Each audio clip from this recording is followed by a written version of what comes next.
Kahina-hinala ang kilos niya.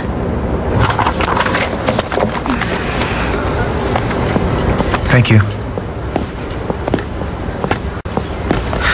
Tara, ihatid kita sa inyo.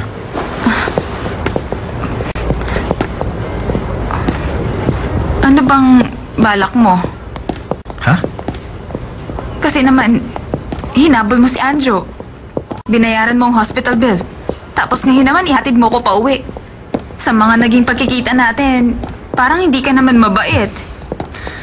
Sa ganitong sitwasyon, ang kailangan mo lang gawin ay magpasalamat. Huwag ka mag-alala, babayaran kita. Hindi mo ako kailangang bayaran ng pera. Kung gusto mo akong pasalamatan, ipakita mo sa akin ang Sangoji. Alam mo ang pangalan ng bahay ko? Ipinadala ka ba ng papa ko? Nabasa ko ang pangalan sa signboard. At isa pa, hindi ko kilala ang papa mo. Oh. Kung ganon, bakit gusto mo makita ang bahay ko? May room for rent ka, hindi ba?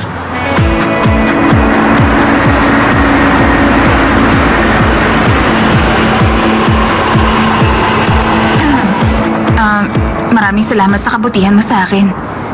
Balang araw, mababayaran din kita. Wag na, ipakita mo na lang ang bahay mo. Alam mo kasi, bawal ang outsider sa bahay namin eh. Ingat.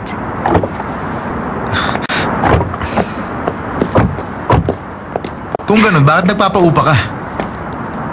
Makinig ka nga sa akin mabuti. Wala akong planong paupahan sa iyo yung kwarto ko. Diniretso na kita, kaya huwag kang makulit. Pag-isipan mo muna maigi.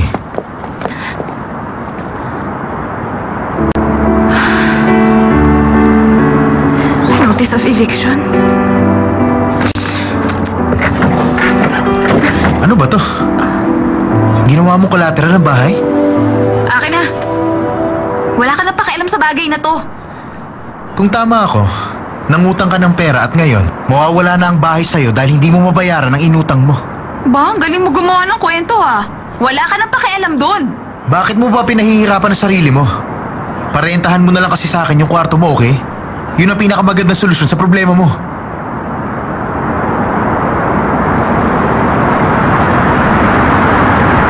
Ayoko pa rin. Hindi ako pwedeng magpatira ng lalaki dahil nag-iisa lang akong babae. Sinong babae? Ikaw? Oh, Julian. Si Anjo. Wala. Ay, wala talaga siyang balak magbayad. Nilagay ko dun sa likod yung mga table. Thank you. Oh! Ikaw yung nasa elevator? Bakit? Magkasama kayo? Sige, makakaalis ka na. Thank you. Pasok na. Pag-isipan mo muna.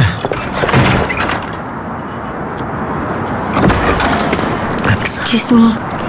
Hindi ko alam kung anong nangyari sa inyong dalawa, pero susubukan ko siyang kumbinsihin. Maghintay ka lang dito. Ano nangyari sa paa mo? Natapilok ako nung hinabol ko si Anjo. Julian, yung lalaki gusto ba niyang rentahan yung kwarto? Oo. Kung ganun, edi pumayag ka na. Siya ang sagot sa problema, no?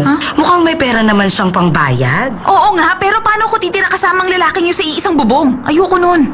Kilala mo naman siya. Wala kang dapat ikatakot sa kanya. Alam mo na. Ano?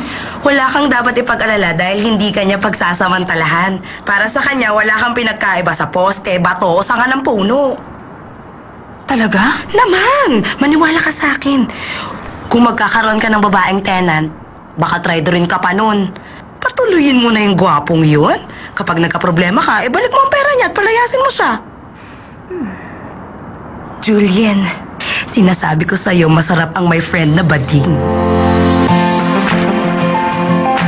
Hindi ba naiisip na baka interesado siya sa'yo kaya kanya patitrainin sa bahay niya?